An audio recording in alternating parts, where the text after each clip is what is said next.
네, 출애굽기 3장 1절부터 보시겠습니다. 출애굽기 3장 1절. 모세가 그의 장인 미디안 제사장 이드로의 양떼를 치더니 그 떼를 광야 서쪽으로 인도하여 하나님의 산 호렙에 이르매 여호와의 사자가 떨기나무 가운데로부터 나오는 불꽃 안에서 그에게 나타나시니라. 그가 보니 떨기나무에 불이 붙었으나 그 떨기나무가 사라지지 아니하는지라. 이에 모세가 이르되 내가 돌이켜 가서 이 큰 광경을 보리라. 떨기나무가 어찌하여 타지 아니하는고 하니 그때 여호와께서 그가 보려고 돌이켜 오는 것을 보신지라.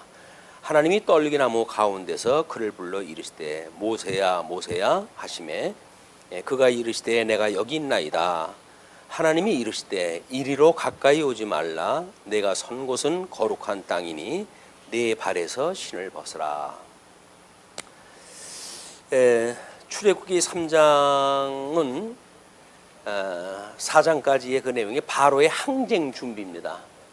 우리 영도자 바로의 항쟁 준비를 하나님께 시키시는 내용인데, 먼저 3장의 내용은 부르심을 입은 모세에 대한 내용으로 지금 3장 1절로 5절 불꽃 중에 현현하신 주님의 모습을 우리가 살펴보았습니다. 현현이라고 하는 그런 그 모습은 사실 이 가시적인 세계, 물리적인 세계에 우리가 살고 있잖아요. 이제 이 물리적 세계라고 하는 그 이야기는 해 아래의 세계입니다. 해 아래 세계. 근데 우리 하나님께서 영원하신 하나님이란 말이에요. 영원하신 이제 하나님께서 영원하신 그런 그 존재로서의 세계가 있어요. 이걸 천상계라고 이렇게 이야기를 해요. 천상계. 그러면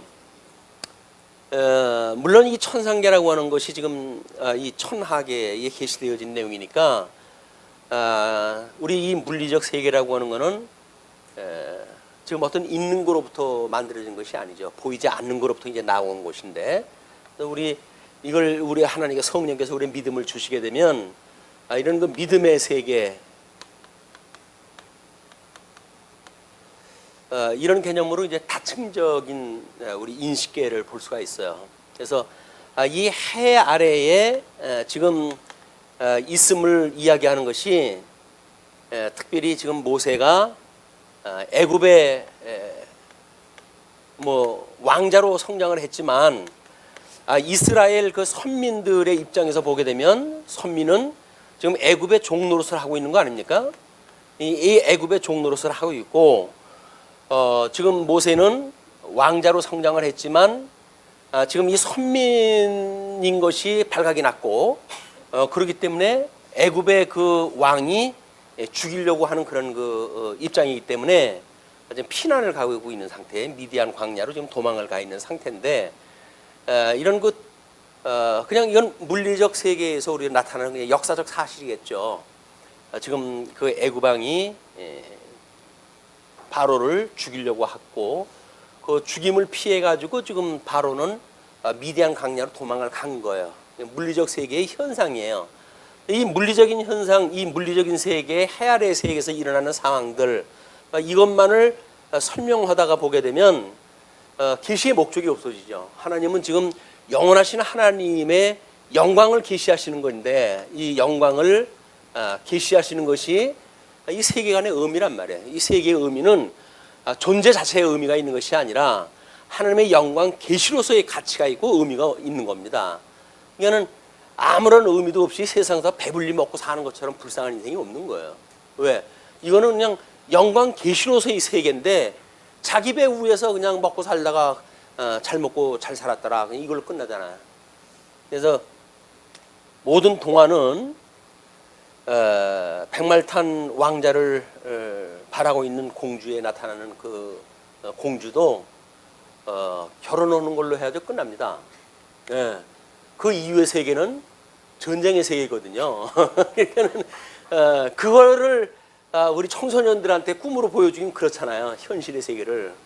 이건 우리가 바라보고 있는 세계, 거의 다 행복이 가득할 것 같은 그거까지 입문하는 걸로 해가지고 모든 동화가 끝이 나요.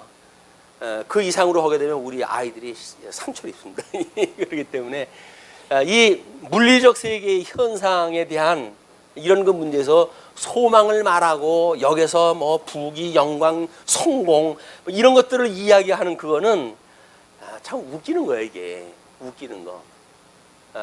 동화책에도 쓸 수 없을 만큼의 너무 이게 속이 보이는 일들이거든요.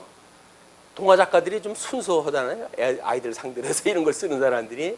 근데 결혼 이후의 세계를 그리다 보면 뭐 자기 사는 꼴도 그렇고 뭘 아이들한테 쓰겠어요. 그러니까 만나는 걸로 해가지고 모든 장면이 끝이 나는데 이게 지금 어떤 눈에 보이는 세계로부터의 소망을 보여주는 이야기의 한계입니다. 근데 우리 하나님께서 이 영광을 계시하시기 위해서 사망의 어둠 속에다 넣었다가 불러내시는 역사를 다 하시게 되어지는데 그 불러내시는 역사, 이 믿음의 세계, 이것이 예수를 믿는 사람들이 살아가는 우리 힘의 근원이에요. 이게 여기서부터 힘의 근원이 나오는 게 아니거든요. 하나님께로부터 이 힘의 근원 대신 하나님께로부터 나온다고 믿고 살아가는 것이 믿음의 세계인데 우리는 여기에서 뭐가 힘이 만들어진다고 생각이 드니까 여기서 뭐 혈연, 지연 뭐 이런 걸로 해가지고 구축을 갖다 하고 그러면 그거로부터 막강한 어떤 힘을 얻어가지고 동지를 갖다가 우리가 구축을 하고 동력에 의해서 뭔가 이렇게 꿈을 실현하겠다 그러는데 그게 얼마나 한계에 갇힌 생각입니까? 세상에 믿을 사람들은 아무도 없어요. 영원한 동지도 없고 영원한 적군도 없습니다. 그 뭐 미국이 일본에다가 원자탄 떨어뜨릴 적에는 죽이겠다고 했던 거 아닙니까? 근데 뭐 지금은 죽고 못 사는 짝이 돼가지고 그 인접 국가들까지 다 같은 편을 하자고 지금 그러는 거예요. 영원한 적도 없고 영원한 동지도 없어. 이 해 아래서는 그냥 이것이 계시로서의 어떤 가치가 있다고 하는 것으로 우리 해석되질 않으면 그처럼 실망스러운 게 없죠. 언제까지나 내 편인 줄 알았던 사람이 어느 날 뒤돌아서 가지고 등에다 칼 꽂고 이렇게 되어지면 이 인생 무슨 재미로 삽니까? 이게 사는 재미가 없잖아요. 그러나 영광 계시로서의 그걸 다 보게 되면 그래 짐승 권세가 사는 방식이 있고 하나님의 살아가는 사람들이 그런 방식이 있으니까 피자 방식이 다른 거예요. 다른 방식으로 살아가는 것이야말로 이 비록 우리가 해 아래에서 살아가고 있지만 우리가 좀 더 다른 그 믿음의 세계를 살아갈 수가 있다 이렇게 보여집니다. 모세는 지금 신념으로 해가지고 부모님한테 유모 역할을 했던 부모님한테 뭐 민족적 교육을 받았고 뭐 이래가지고 받았을는지 모르죠. 그러니까 그 뜨거운 마음이 거기서 동족을 해하는 그 애굽의 사람을 쳐 죽였잖아요. 의협심이에요. 여기 의협심. 그냥 해 아래서 자기 동족애라고 하는 거예요. 의협심으로 이렇게 죽였던 겁니다. 그래서 뭐 하나님의 계시를 보고 뭐 영광을 보고 뭐 부름의 소망의 어떤 뭐 이것이 요인이 되리라 이런 것도 아무것도 없던 거예요. 그냥 단순히 그걸 가지고 쳐 죽였고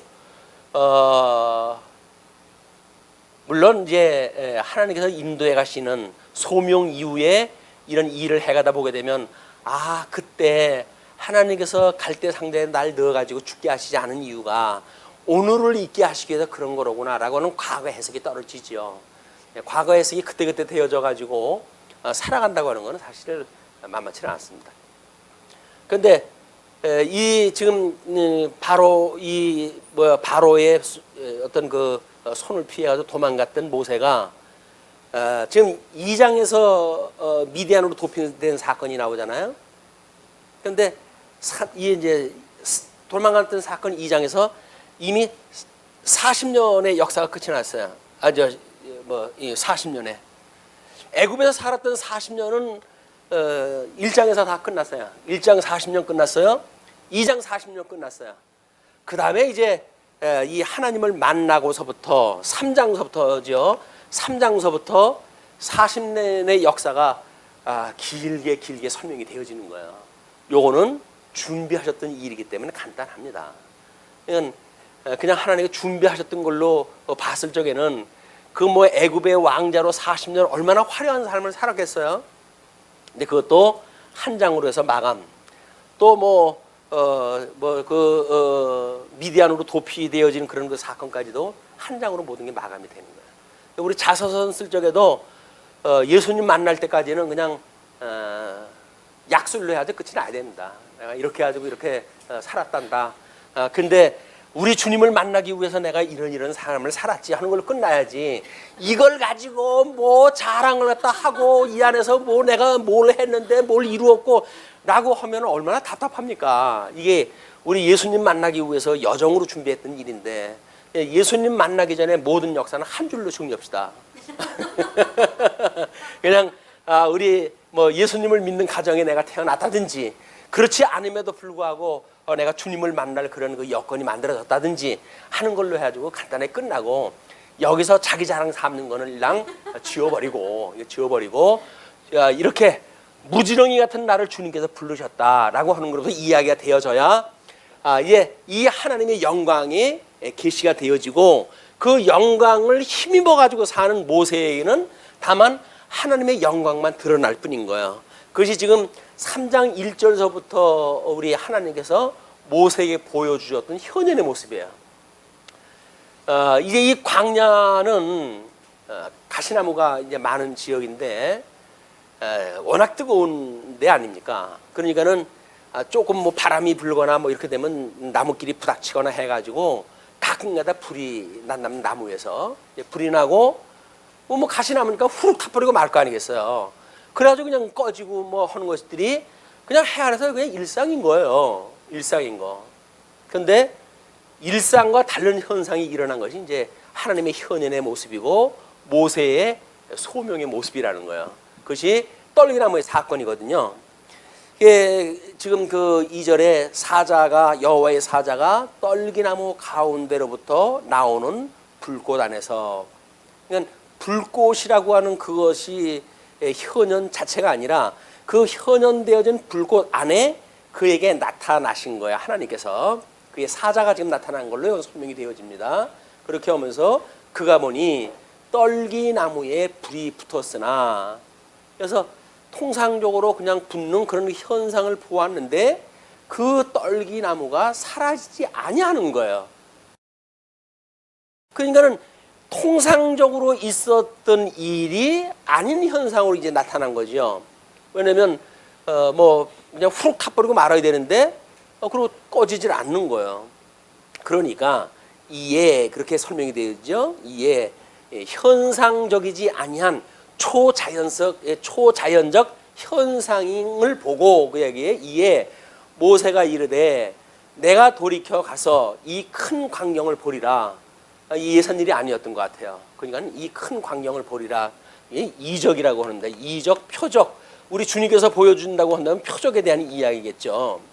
이걸 뭐 성령이 오셨을 때 이제 그의 머리에 불꽃같이 임하셨다 이렇게 이야기를 하니까 불꽃 같다 그랬지 불꽃은 아니라 그랬죠. 불꽃이라고 그러진 않았잖아요.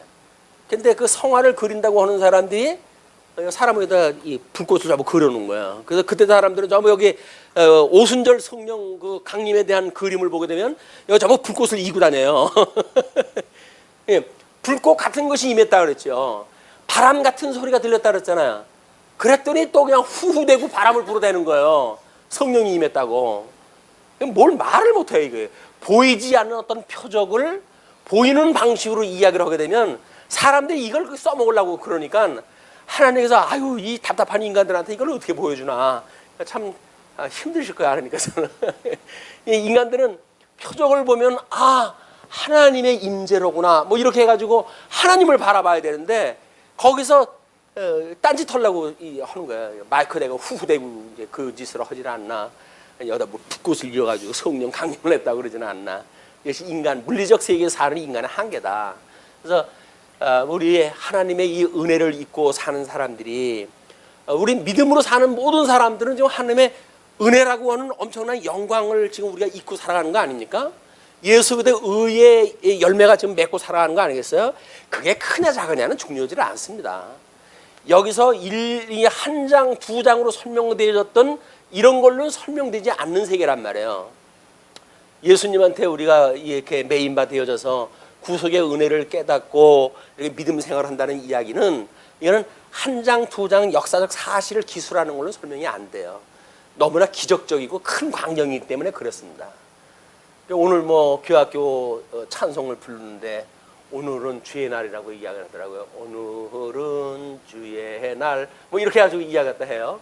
그리고 2절이 오늘은 주님이 부활하신 날이라고 이야기를 하고 셋째 날에 성령이 임하신 날이라고 이야기를 해요.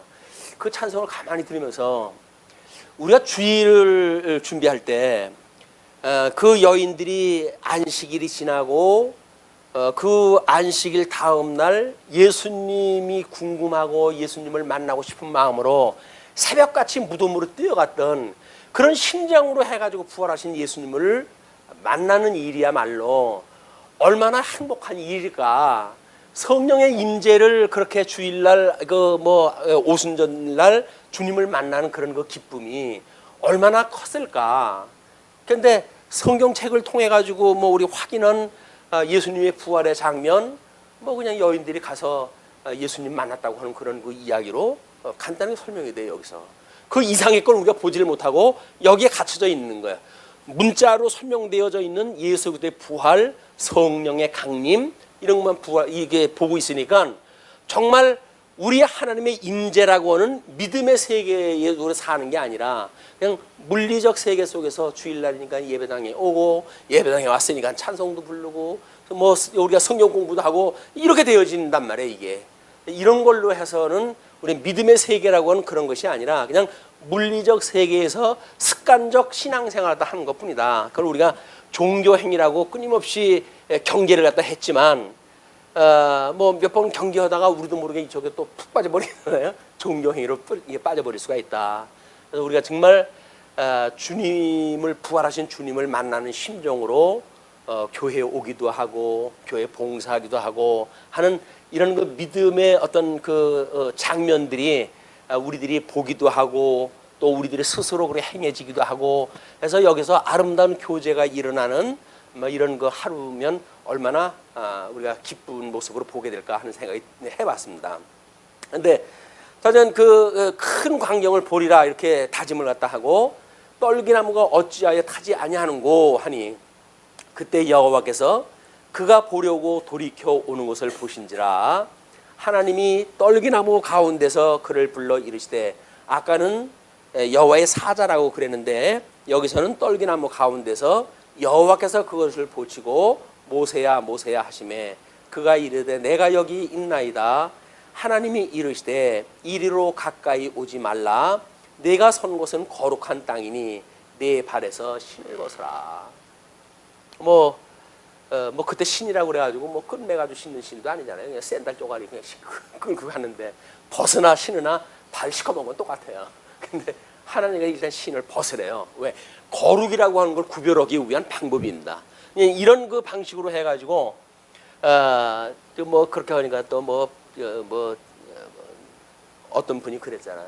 내가 다른 사람들의 발을 씻기고 뭐 주를 섬기는 일을 갖다 했는데 나의 신앙에 대해서 의심을 품는 것에 대해서는 참을 수 없다. 뭐 이렇게 서운한 마음을 갖다 말을 갖다 하신 분이 있는데 사람의 발을 씻긴다는 게 그게 얘기가 아니잖아요.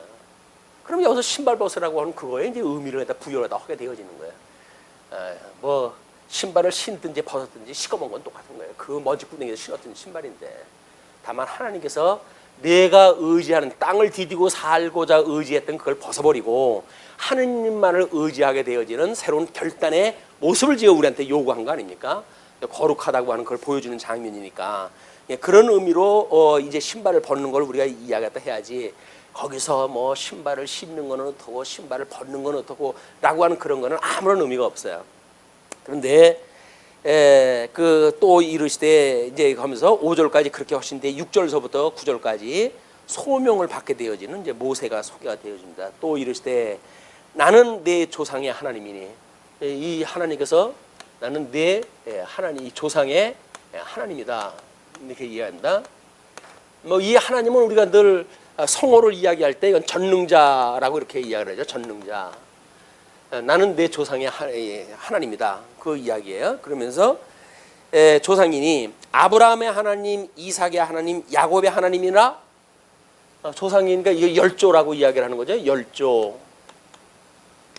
열조께서 전능하신 일을 갖다 한 것이 물론 뭐 우리 아브라함으로 인해 가지고 이제 우리 언약 자손을 만들어냈던 이런 그 사건이 소개가 되어졌던 거예요. 물론 이 언약 자손에 의해 가지고 하나님의 나라가 이제 이루어질 것인데 하나님께서 어떻게 복 있는 자를 불러내 가지고 거룩하게 나누어서 거룩하게 하시고 복 있는 자로 하여금 하나님의 이 나라를 다시 회복하고 누리고 살도록 하시는가에 대한 이거가 열조에게 언약하셨던 한 축입니다. 복 있는 자손이라고 하는 것을 깨닫게 하시는. 그러니까 너희들은 지금 아브라함의 하나님, 야곱의 하나님, 이삭의 하나님, 야곱의 하나님이라고 하는 그 이야기는 복 있는 자손이라고 하는 걸 좀 강조를 하는 거예요. 너희는 복 있는 자손이다. 예, 복 있는 그 복으로 언약을 받았던 백성들의 열조에 내가 하나님으로 모세 오경에 소개가 되어졌다. 그 이야기죠. 이 창세기에서 소개가 되어졌고 지금 출애굽기를 통해 가지고 이제 모세에게 언급이 되어진 거냐. 모세에게는 내가 이 열조에게 나타났던 그 하나님이다. 이게 소개가 되어지는 거예요. 그러면서 그 야곱의 하나님이라 모세가 하나님 배웠기를 두려워하여 얼굴을 가리매. 그래서 얼굴을 가리는 경외하는 모습입니다. 하나님의 얼굴을 마주하게 되면 자기의 죄상이 그대로 드러나고 하나님 심판에 그대로 노출되어지기 때문에 우리 그 하나님 앞에 아담이 범죄한 이후에 그늘 뒤에 숨었듯이 하나님 마주볼 용기가 없는 거예요. 사람들은 자기를 그냥 잘 드러내고 싶은 것이 없는 거예요. 자기를 드러내는 순간이 사형입니다.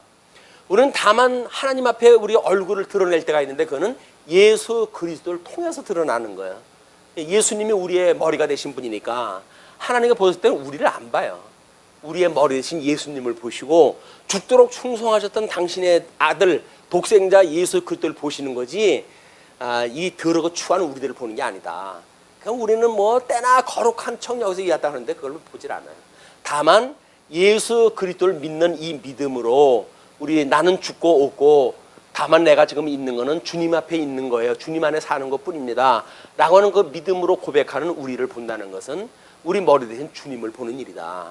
우리 주님이 하나님께 보내신 중보자 되신 분이니까 우리를 용납하시는 것이지 우리가 뭐 믿음이 커가지고 나는 이제 그늘 뒤에 숨을 거 없어요 라고 얼굴 뭐 하나님 앞에 내미는 순간 우리는 바로 사형이에요. 왜? 우리는 말할 수 없는 죄인들이거든요. 우리가 의롭다고 하는 것은 예수 그리스도로 말미암아 칭의를 잊고 살아가는 거예요. 은혜를 잊고 살아가는 거지 우리가 거룩해졌다고 하는 건 아무것도 없어요. 우리가 다만 그냥 하나님께서 예수 그리스도를 믿는 믿음을 주셨을 뿐이에요. 아 주님 그래서 제 죄를 용서해 주셨군요. 그래서 우리는 감사의 조건을 가지고 사는 사람들이거든요. 근데 감사의 조건이 아니라 이제 이거는 뭐 다른 당상이고 뭐 구원받기로 창세전부터 예정되어진 거 하신 거니까 우리는 따난 당성이고 여기서 사는 거에 뭐가 이제 문제가 있으면 우리는 못 참는 거야 하나님 앞에. 그 이야기는 이 믿음으로 사는 게 아닙니다. 우리 이거 다 바꿔가지고도 여길로 사는 걸로 모든 것이 족합니다라고 말하는 사람들이란 말이에요. 믿음으로. 그것이 지금 우리들의 삶이기 때문에 우리가 어떻게 이거를 버리고 정말 예수 그리스도를 믿는 믿음으로 살아갈 것인가 라고 하는 것이 신앙생활의 기본이 되어지는 일이기 때문에 이런 그 말씀을 우리가 들을 때마다 다시 또 한 번 새기고 또 한 번 새기고 이렇게 될 때입니다. 그 얼굴을 가리매 여호와께서 이르시되 내가 애굽에 있는 내 백성의 고통을 분명히 보고 그들의 감독자로 말미암아 부르짖음을 듣고 그 근심을 알고. 여기는 이제 백성들이 있어요. 근데 이 백성들에도 이제 지도자가 있어요. 또 나름대로 이제 지도자들이 있어요. 백성들이 하나님 앞에 직접 뭐 아우성을 치고 그러지 않았겠어요? 야, 못 살겠다. 이거 힘들어가지고 이제 내가 여기서 그냥 죽어버리는 게 낫지. 우리 뭐 그 외정시대 때 끌려가가지고 참 아주 혹사를 당하고 그러지 않았습니까? 그런데 그 인간들은 어떻게 된 인간들이 다른 나라 그렇게 한 거는 또 다 사죄하고 돌아다니고 그러더라고요. 그리고 한국만 쏙 빼나 염장 질리는 거죠 이게. 그래 놓고 명분은 뭐 지금 국제 재판에 걸려져 있기 때문에 어쩌다 그렇다고 그러는데, 민족적으로 그렇게 잘못되어졌으면 민족적으로 회개를 갖다 하고 넘어가는 게 정답이에요. 근데 뭘 대한민국에 대해서는 무슨 뭐 자기네하고 합방되어졌던 그런 그 나라기 때문에 그런 걸 주장할 우리는 이유도 없다는 거 아닙니까? 어떻게 이런 짓거리를 갖다 하는지. 일본은 전 하나님께 버림받은 나라예요. 그래서 버림받은 나라. 전 구원의 소망이 없습니다. 우상 딴지를 드글드글 끓고, 그리고 뭐 하는 짓거리가 꼭 여기에서 아주 최적화되어져 있는 민족인 것 같아요. 최적화되어져 있는 민족. 모든 그 대륙의 문화, 쓰레기 문화들은 다 가가지고 그 섬 지방이니까 다른 데로 나가지도 않아요. 대륙에서 나가는 모든 쓰레기 문화가 차곡차곡 쌓여가지고 인간 쓰레기들, 나중에 이제 이 소돔과 고모라처럼 불러가지고 심판할 곳, 그런 곳으로 보이는 거예요. 자기네들이 압제했던 것에 대한 미안한 어떤 그런 감정이었거나, 이거는 인간이기를 포기한 겁니다. 인간이기를 포기한. 그래서 뭐 독일이 무슨 뭐 그렇다고 해서 그걸 시인을 갖다 했기 때문에 그렇다는 게 아니죠. 그때 당시에 모든 열국들은 다 약소 국가들을 짓누르고 살아왔던 나라들이에요. 그러나 역사를 시인을 갖다 하고 시인을 갖다 해야지. 그래서 그 힘없는 노인네들 그렇게 그 비극의 역사를 갖다 이야기했다고 해가지고 우편물로 해가지고 쓸데없는 거나 보내고, 참 하고 다니는 거 보면 꼭 진짜 그러는 것 같아요. 그 사람들. 그 만화가들이 그림 그려놓는 거 보게 되면 어떻게 그렇게 묘사를 그렇게 잘 해놨는지 모르겠어요. 똑같아. 하고 다니는 게 그냥 훈도시나 차고 다니면서. 뭐 민족적으로 해가지고 제가 그렇게 뭐 애국자라고 해가지고 좀 열낼 그런 그 이유는 없습니다. 우리들의 이 인간적인 죄악이 얼마나 추한 것인지에 대한 이런 그 고발을 지금 하는 거예요. 그렇기 때문에 지금 여기서 그 백성들한테 그 공고를 당했을 때 이 사람들의 그 어려움이 얼마나 힘들겠어요. 그러니까 자기네들 그 위에 지도자들한테, 야 제발 이제는 좀 지푸라기라도 공급을 하다 좀 하라고 그래라. 뭐 이렇게 가지고 먼저 했던 걸로 환연이라도 해라. 뭐 해가지고 뭐 수없이 고발을 또 할 거 아닙니까? 그냥 하나님께서 그걸 들으셨다는 거예요.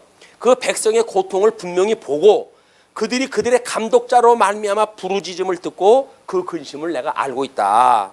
그래서 내가 내려가서 그들을 애굽인의 손에서 건져내고 그들을 그 땅에서 인도하여 아름답고 광대한 땅, 젖과 꿀이 흐르는 땅, 곧 가나안 족속, 헷 족속, 아모리 족속, 브리스 족속, 히위 족속, 여부스 족속의 지방에 데려가라 하노라.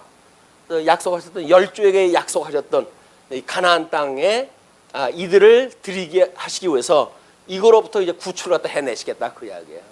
그래서 백성들이 지금 압박을 당하고 있는 그 고통, 우리 이 해 아래서 고통으로 이제 보게 되어지면, 백성들이 처음 이 야곱의 12 그 아들들이 내려왔을 적에는 요셉이 국무총리니까 대접받고 내려간 거 아니에요?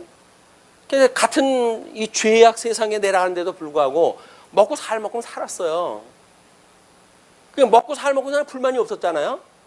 근데 시간이 갈수록 이제 뭐 그 요셉을 아는 사람들이 다 죽고 없어지고 압제가 점점 강해졌단 말이에요. 그 이야기는 하나님의 구원하실 날이 가까워졌다는 이야기예요. 어두움이 짙으면 짙을수록 하나님께서 인도하실 날이 가까웠다는 이야기예요. 우리가 이 하나님을 모르는 사람들이 죄악 세상에서 잘 먹고 잘 사는 것처럼 이 정말 불쌍한 것이 없는 거예요. 여기서 고통스러워가지고 여기서 제발 나를 구원해 주소서 라고 하는 어떤 구원의 손길을 내미는 자기의 고통이 없으면 이게 죄악 세상인지를 모르고 잘 먹고 잘 살고 행세하고 사니까 여기서 소위 성공했네 하고 살아갈 거 아니겠어요. 그거는 구원의 소망이 없는 마지막 날 불타버릴 사람들의 그런 그 모습이다. 우리 여기서 노임받기를 구했고 그래서 우리를 구원해 내셨던 하나님, 이런 그 하나님을 영원무궁토록 찬양해야 될 이유가 있는 거죠. 이 죄악 세상으로부터 우리를 구원하셨던 하나님, 하나님께서 그렇게 이제 인도를 하시겠다 그 이야기예요. 이제 가라. 이스라엘 자손의 부르짖음이 내게 달하고 애굽 사람이 그들을 괴롭히는 학대도 내가 보았으니, 결국은 이 해 아래서의 뭐 밀림의 법칙에 의해서, 정글의 법칙에 의해서 살아가는 세계니까 어쩔 수 없이 여기는 압제가 있게 되어지고 다른 사람을 핍박하는 일이 있게 되어지는데, 하나님 다 보십니다. 이게 하나님이 없다고 그러니까 지금 여기서 멀건 정신을 가지고 살아가지, 하나님이 계시다고 믿어진다고 한다면 괴로워서 못 살아요 여기서. 근데 니체가 그 사람들한테 참 자유를 줬어요. 하나님은 없다, 이제 너희들 살고 싶은 대로 살아라. 그래가지고 결국은 인간 말종을 만들어 놓은 것이 니체라고 하는 그 철학자가 인간들에게 허망된 소망을 주고 살아가게끔 만들어낸 그런 그 철학의 세계를 우리가 볼 수가 있습니다. 얼마나 해 아래의 세계가 인간 스스로를 속이고 인간 스스로가 뭔가 위로를 받고 살아가게 만드는가라고 하는 걸 우리가 잘 익혀 보시게 되면, 해 아래 학문 같은 것도 조심해서 보지 않으면 전부 방패막인 거예요. 자기 방패막이. 성경만이 우리들을 바로 인식을 하게 하신다. 그래서 애굽 사람이 그들을 괴롭히는 학대도 내가 보았으니 이제 내가 너를 바로에게 보내어 너에게 내 백성 이스라엘 자손을 애굽에서 인도하여 내게 하리라. 여기서 내가 너를 바로에게 보내요. 모세가 지금 하나님 앞에 이제 섰는데, 하나님께서 이 영광을 계시하시기 위한 이 조상의 하나님께서 모세를 애굽으로 보내서, 그 이야기죠. 내가 너로 하여금 애굽으로 보내가지고 너에게 내 백성 이스라엘 자손을 애굽에서 인도하여 내게 하리라. 그래서 이 예수는 하나님께로부터 보냄을 받은 중보자의 예표적인 사건이고, 이스라엘 백성들을 구원하는 예수 그리스도의 예표적인 인물인 거예요. 모세가 영도자라고 하는 그런 그 이야기는 예수 그리스도라고 하는 우리 머리 대신 주님에 대한 영원한 우리의 왕 중의 왕 대신 예수 그리스도를 예표하는 인물이기 때문에 그렇게 표현을 다 한 겁니다. 그래서 모세가 이제 하나님께 아뢰기를, 우리 훈련이 안 된 사람 아니에요. 모세도 여기서 아주 합리적인 교육을 받던 사람입니다. 합리적인 교육을 받았던 사람이니까 하나님이 그렇게 말씀하다 하셨을 때 지금 하나님 앞에 물어봐요. 모세가 하나님께 아뢰되 내가 누구이기에 바로에게 가며 이스라엘 자손을 애굽에서 인도하여 내리까.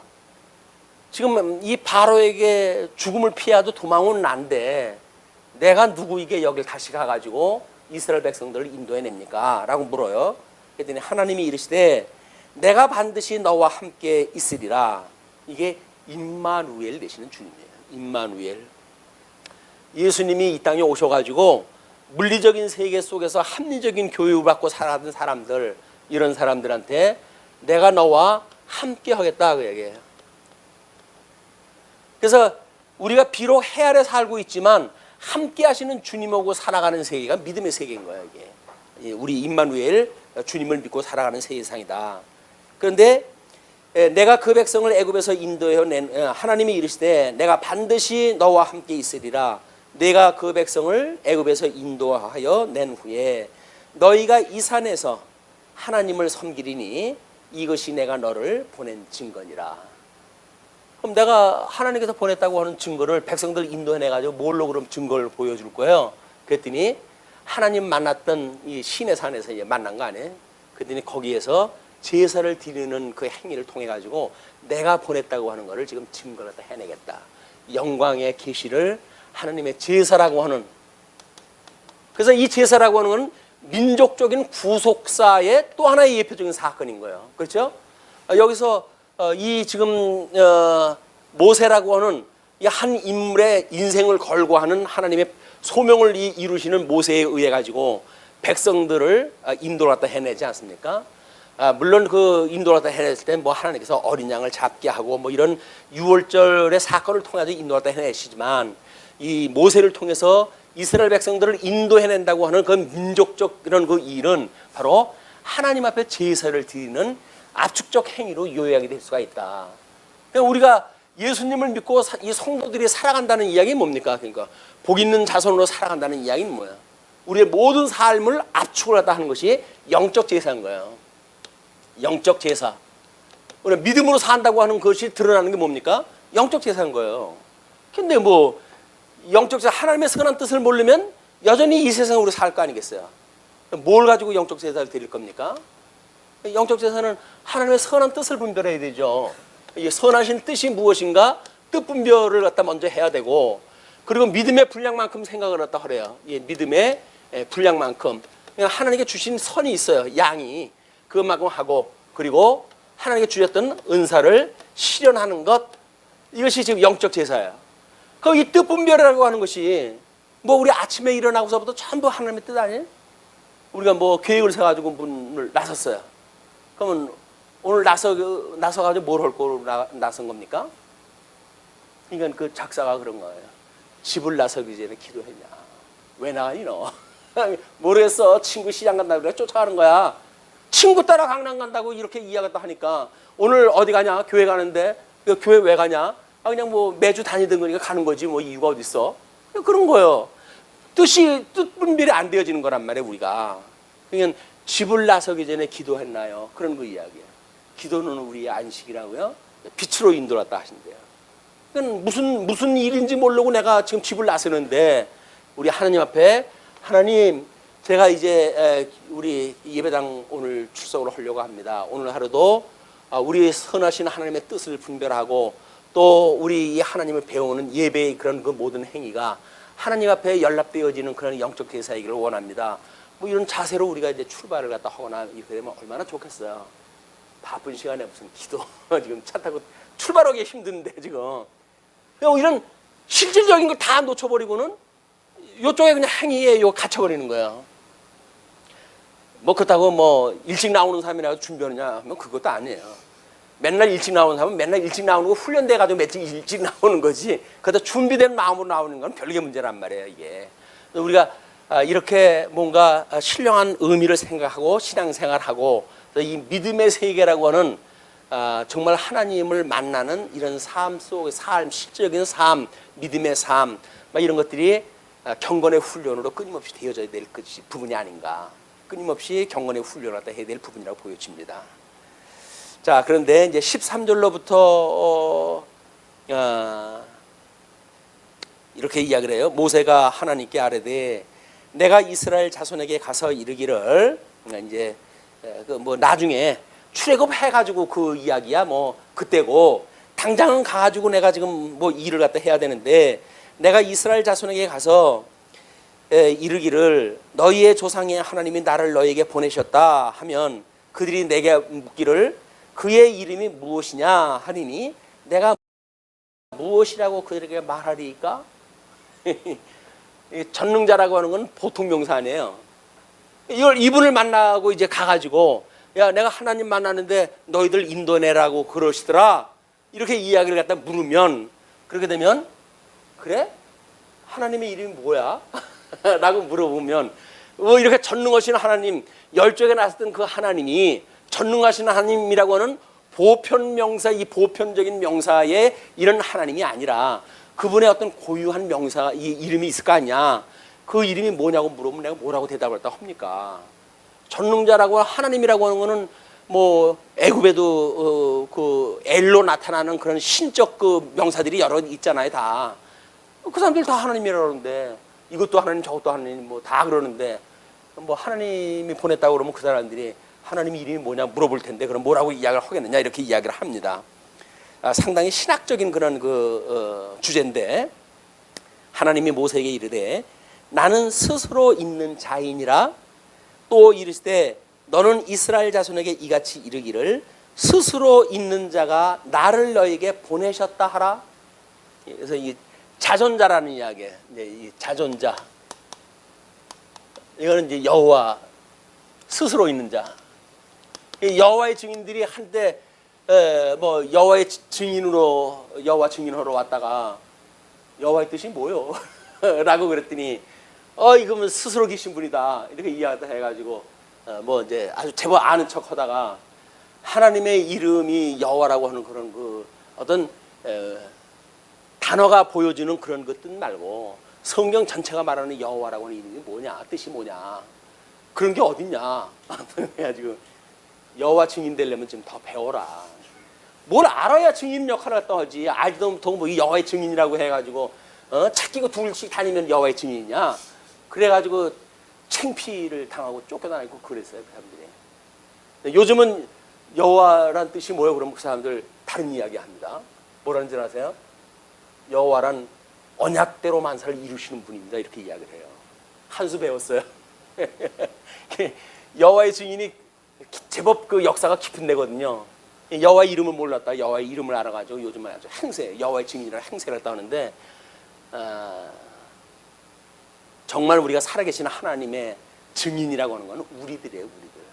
이렇게 일거수일투족 숨을 쉴 때마다 하나님의 영원하신 하나님, 자존하신 하나님, 영원하신 하나님, 그 하나님이 예수 그리스도를 말미암아 가지고 의를 실현시켜 가지고 이 무지렁이 같은 나를 통해 가지고 하나님의 의를 드러내신 그 하나님, 그 하나님의 증인 아닙니까?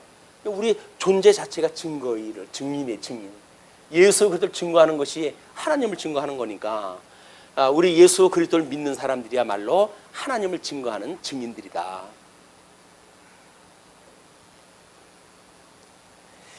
예, 그렇게 이야기했다 이제 합니다. 그러면서 이제 15절로 16절 출애굽을 명령하다 합니다.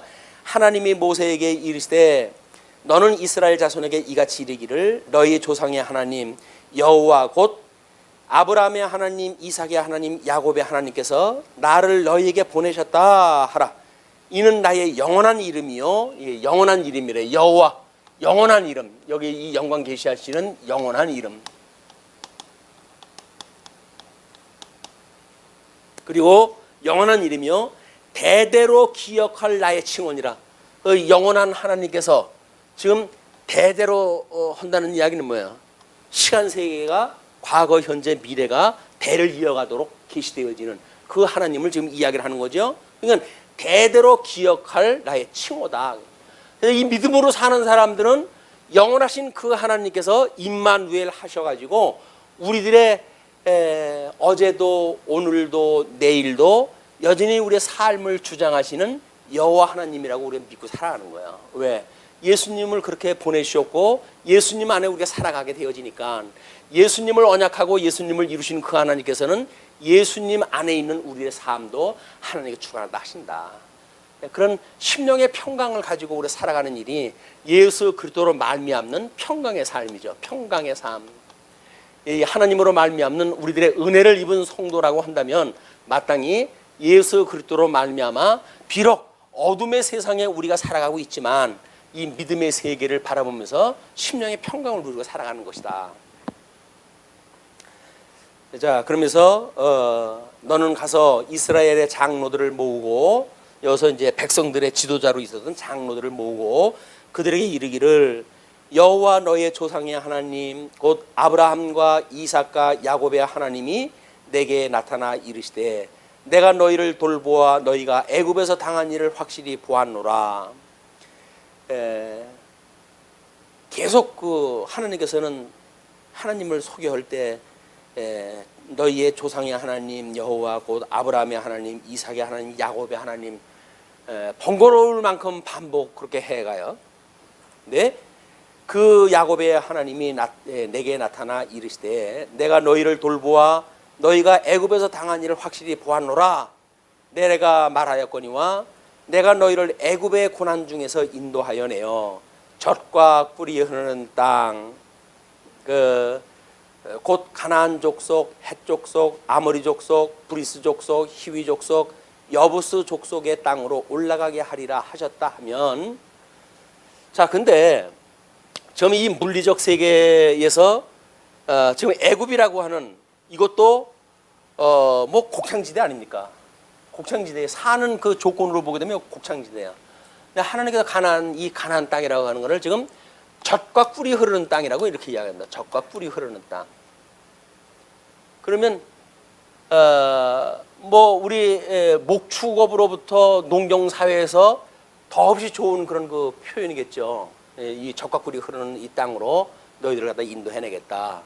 그런데 여기에 그 가나안 땅으로 인도한다 그러잖아요. 꼭 7 족속을 언급을 갖다 하셔요. 왜 그럴까요? 그것이 우리들이 또 하나 이제 이 믿음의 세계에서 살아가는 우리들이 봐야 될 그런 이야기라고 생각이 듭니다. 적과 꿀이 흐르는 땅이라고 한다면 애국과 비교할 수 없을 만큼 농경적으로 이제 살만한 좋은 세상을 이야기를 하는데, 지금 광야 40년 동안 살아가야 될 이제 여정 중에 이걸 소개를 갖다 하는 거니까, 그래서 7 족속이 이거를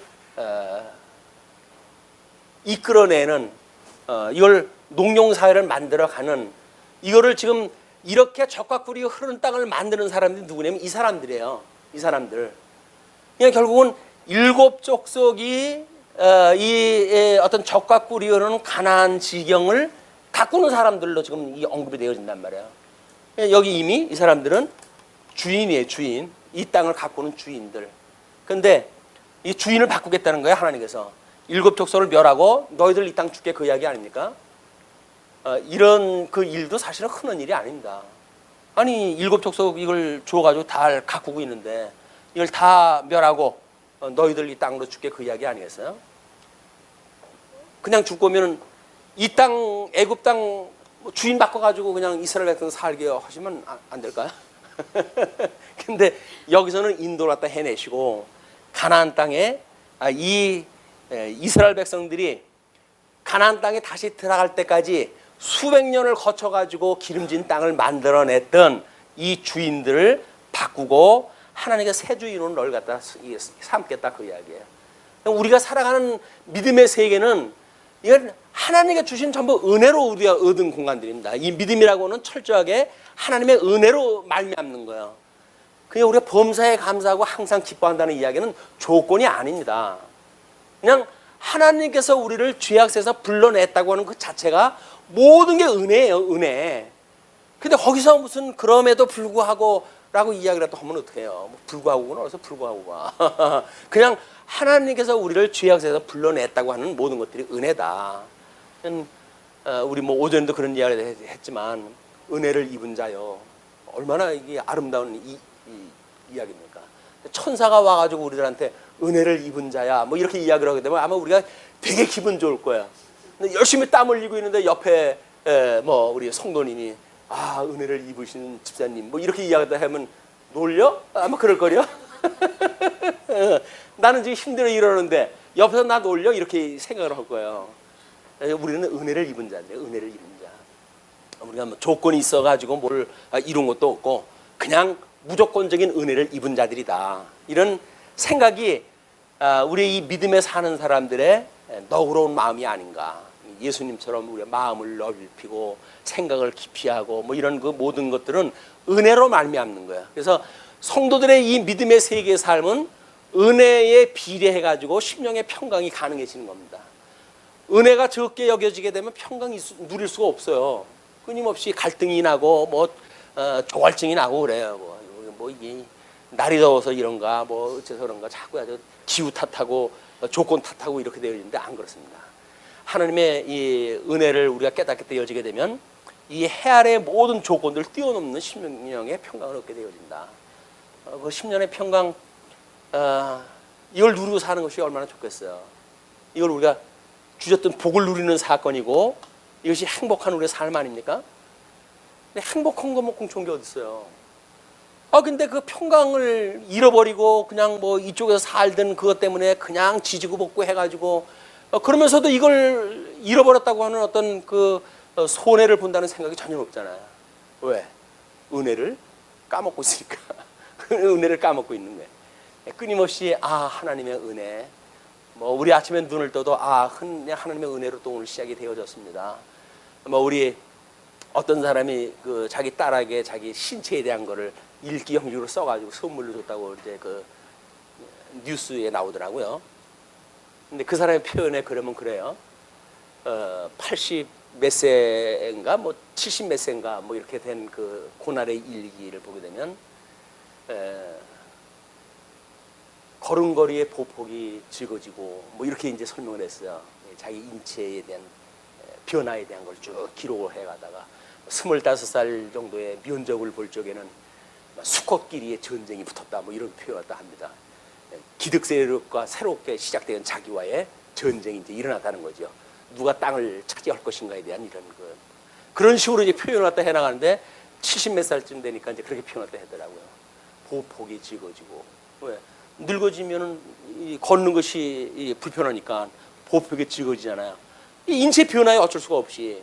그러나 하나님의 은혜를 깨닫고 살게 되어지게 되면 여기서 만들어진 조건을 가지고 감사한 게 아니에요. 그런데 지금 노인 우리 복지의 모든 문제는 뭐예요? 이걸 뭔가 충족을 시켜가지고 노인 복지 갖다 하자는 거 아닙니까? 소용없어요. 아니 물건이야 돈이야 얼마든지 있으면 있다고 되어지겠죠. 그러나 건강이 점점 세해진 건 무슨 수로 막아요? 방법이 없지. 근데 우리는 지금 노인 복지에 대한 무한한 공급을 갖다 지금 하는 중 아닙니까? 하나님의 은혜만 우리가 잊어버리지 않으면 조건이야 어떤가 상관없이 우리는 하나님 안에서 심령의 평강을 누리고 노후를 지닐 수가 있다. 그 얘기 아니겠어요? 그런데도 별로 감동이 없으신 것 같아. 평생 보장을 갖다가 하는데도 노후에 대한 평생 보장입니다. 하나님의 은혜를 우리가 붙들고 살게 되어지게 되면 영원토록 우리는 심령의 평강을 누리고 행복한 노후를 보낼 수가 있다. 이것 때문에 행복한 게 아닙니다. 우리의 행복은 심령의 평강으로 느껴지는 그런 심리적인 상태예요. 아, 주님이 나와 함께 하신다. 이런 걸 가지고 행복하는 본질을 우리가 찾고 살았으면 좋겠다. 쓸데없는 거 여기서 자꾸 뭘 기웃거리고 재하고 좀 뭘 가깝게 오면 뭘 좀 줄래나 해가지고 손 벌리고 이러고 살지 말고 치사하게 우리 후히 주시는 하나님께 우리가 기도하고 간구하고 해서 은혜를 충만하게 받게 되어지게 되면 심령의 평강을 누리고 살 수가 있다.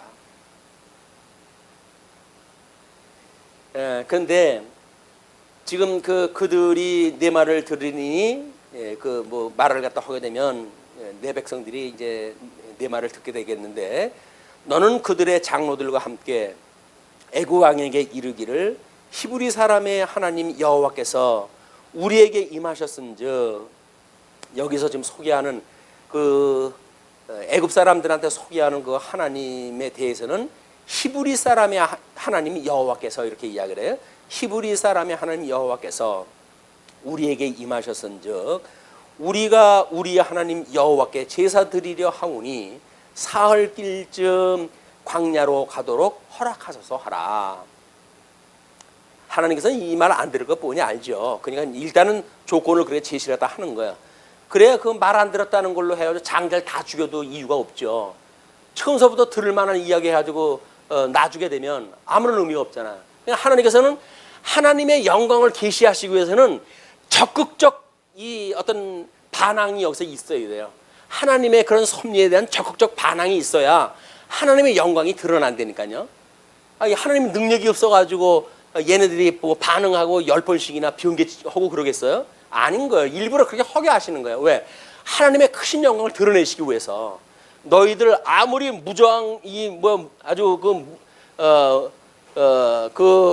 무대한적으로 나오는 그런 저항이라도 나에게는 아무런 소용이 없어. 이걸 보여주시겠다 그 이야기거든요. 그런 하나님이 우리를 지금 사망 권세를 이기시고 부활을 갖다 하시고 우리를 주 안에서 이렇게 성도로 살아가게 하신다고 하는 은혜가 이 말씀을 듣는 우리들에게 함께 임했으면 좋겠습니다. 그러면서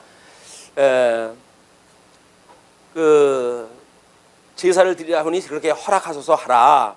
내가 아노니 강한 손으로 치기 전에는 애굽 왕이 너희에게 가도록 허락하지 아니하다가 내가 내 손을 들어 애굽 중에 여러 가지 이적으로 그 나라를 친 후에야 그가 너희를 보내리라 하는 약속을 해놓으신 거예요. 네, 아무리 너희들을 그렇게 이야기해도 그들이 너희들을 순순히 내놓진 않아. 물론 그들을 내놓는다는 것은 이건 어떤 정치학적으로 보게 되면 엄청난 사건이죠. 그러니까 그들이 쉽게 너희들을 놓지는 않지만 내가 여러 가지 이적으로 그 나라를 친 후에 그가 너희를 보낼 것이다. 내가 애굽 사람으로 이 백성에게 은혜를 임하게 할지라. 애굽 사람으로 하여금 이 백성 나의 백성에게 은혜를 입히게 하리래요. 하나님께서 우리는 은혜를 주신다 그러잖아요. 그 은혜를 입히는 방법을 어떻게 한다고요? 애굽 백성들한테 은혜를 입히게 한대요. 그럼 여기서 신령한 은혜가 한없이 올 것이고 여기서는 애굽 백성들로 하여금 물량적인 어떤 물리적인 그런 그 은혜가 있겠죠. 출애굽하기에 족할 만한 조건을 이 사람들이 충당해 주겠다 그 이야기예요. 이 사람들의 그런 이스라엘 백성들이 출애굽하기에 아주 필요한 모든 물량들을 공급할 만큼 하나님께서 이 사람들을 다 주관하다 하시는 겁니다. 내가 애굽 사람으로 이 백성에 은혜를 입혀야 할지라 너희가 나갈 때에 빈손으로 가지 아니하리니. 그래야 이제 성전 뭐 광야에 가가지고 하나님 앞에 성전도 지고 그럴 거 아니겠어요? 여인들은 모두 그 이웃 사람과 및 자기 집에 거류하는 여인에게 은폐물과 근폐물과 의복을 구하여 너희의 자녀를 꾸미라. 너희는 애굽 사람들의 물품을 취하리라. 꿀이라고 하는 것이 지금 자기 자녀들한테 그 얻은 걸로 꿀이래요. 그러면 그렇게 꿀인 걸 가지고 이 사람들이 뭐 자기의 어떤 영광 뭐 이런 걸 드러내는 게 아니잖아요. 근데 그것도 자녀들한테 꿀이라고 그랬을까요? 거기서 출애굽한 그 자녀들이야말로 그 보잘것없는 아이들에게 하나님의 이 놀라운 영광을 입힐 시딤나무 위에다가 금도장을 해서 하나님의 의를 드러내듯이 그 아이들로 하여금 하나님의 영광을 지금 보여주시겠다 그 이야기입니다. 그 영광이 끝내 광야로 가가지고 이제 그 20살 이후에 낳았던 사람들은 광야 다 죽고 그걸로 무장했던 사람들, 갇혔던 사람들, 그 어린아이들만 가나안 땅으로 들어간다고 하는 것도 이미 복음적인 의미가 다 포함되어져 있는 거예요. 하나님의 영광으로 입혀주는 모습이야말로 금과 은과 보물로 포장을 시키는 그런 그 모습으로 지금 보여준 거다. 그래서 그 여인들은 그 모두 그 이웃 사람과 및 자기 집에 거류하는 여인에게 은폐물과 금폐물과 의복을 구하여 너희의 자녀를 꾸미라. 너희는 애굽 사람들의 물품을 취하리라. 그래서 결국은 애굽 사람들의 물건을 가지고 출애굽을 했다 하고 애굽 사람의 저항 가운데 출애굽을 하고 모순되지 않습니까? 그런데도 나중에 하나님께서 그 모순적인 이 합리적인 생각을 가지고 있는 모세의 가장 비합리적인 방법을 가지고 하나님의 은혜를 잊고 이 사람들의 놀라운 은혜를 잊고 출애굽을 했다 하게 되어지고 또 그것도 뭐 10번씩이나 변개하는 그런 방해 가운데 출애굽을 했다 하겠다라고 하는 이야기를 하는 거예요. 이건 믿음으로밖에는 믿을 수가 없는 사건이에요. 믿음으로밖에는 믿을 수 없는 사건. 그것이 이제 4장서부터 여러 가지 능력을 받는 모습으로 해서 뭐 10가지 재앙으로 해가지고 끊임없이 이제 계속이 되어집니다. 그래서 모세의 40년 역사는 이제 이 출애굽기에서 시작이 되어졌지만 신명기에 이르도록 모세 5개경에 이르도록 끊임없이 이 이야기가 진행이 되어질 거예요. 이제 모세 좀 그만 이야기가 나왔으면 좋겠다. 그럴 때쯤까지 계속 나와요. 그리고 결국 가나안 땅을 바라만 보고 들어가지 못하는 사건으로 해가지고 모세의 사건이 일단락되고 새로운 시대가 열리게 될 거죠. 이제 우리 모세의 그런 그 기대야말로 예수님에 대한 예표적인 인물이니까 끝없이 우리의 영도 되신 예수께서는 어떻게 우리를 구원을 해내셨는지 그걸 육적 계시의 방식을 통해서 끊임없이 보게 되어질 거예요. 예수님이 우리가 지겹지 않다고 한다면 모세 이야기 신명기까지 계속 나온다고 해서 뭐 실증낼 이유는 없잖아요. 그냥 언제나 들어도 행복한 이름, 그 이름 예수, 행복한 그 예수 이름 부르시고 일주일 동안 행복한 시간 보내시기 바랍니다. 기도하시죠.